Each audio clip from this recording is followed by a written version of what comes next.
Hello friends, ஒரு சின்ன விஷயம் ஷேர் பண்ணலான்னு தோணுச்சு. அதுக்காக தான் இந்த வீடியோ. ஒரு சிங்கிள் பேரண்ட்டாக, ஒரு அம்மாவாக வீட்டில் ஒரு குழந்தைய பார்த்துக்கிறது எவ்வளோ பெரிய ஸ்ட்ரகிள் அப்படின்றது அந்த அம்மாவுக்கு நல்லாவே தெரியும்.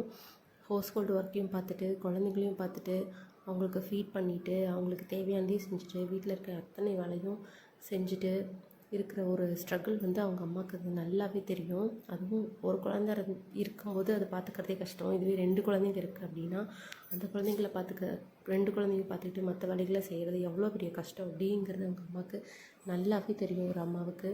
ஆனால் நிறைய பேர் வீட்டில் பார்த்திங்க அப்படின்னா, ஹஸ்பண்ட் ஆஃபீஸ் போயிட்டு வீட்டுக்கு வந்த உடனே வீட்டில் ஏதாவது ஒரு வேலை நம்ம செய்யாமல் இருப்போம்.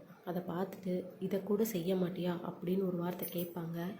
அந்த வார்த்தை அவங்க சாதாரணமாக கேட்டுடுறாங்க. ஆனால் அந்த வார்த்தைக்கு பின்னாடி இருக்கிற வலி எவ்வளோ அப்படின்றது நமக்கு மட்டும்தான் தெரியும்.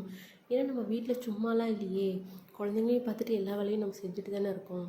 ஏதாவது ஒரு விதத்தில் நம்ம ஏதோ ஒரு சின்ன வேலை செய்யாமல் விட்டுட்டோம் அப்படின்றதுக்காக சாதாரணமாக சொல்லிடுறாங்க.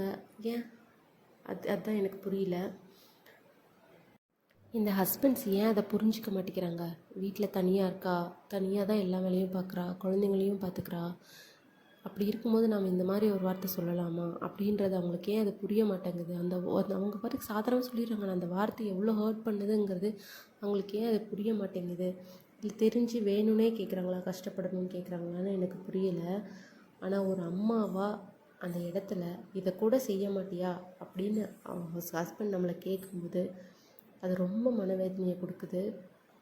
ஸோ தயவு செஞ்சு யாராச்சும் இந்த வீடியோ பார்த்துட்டு இருந்தீங்க அப்படின்னா, தயவு செஞ்சு உங்கள் வீட்டில் இருக்க ஒய்ஃப்கிட்ட போய் இந்த மாதிரி ஒரு வார்த்தை கேட்காதீங்க. அது அவங்கள ரொம்ப ரொம்ப ஹர்ட் பண்ணுது.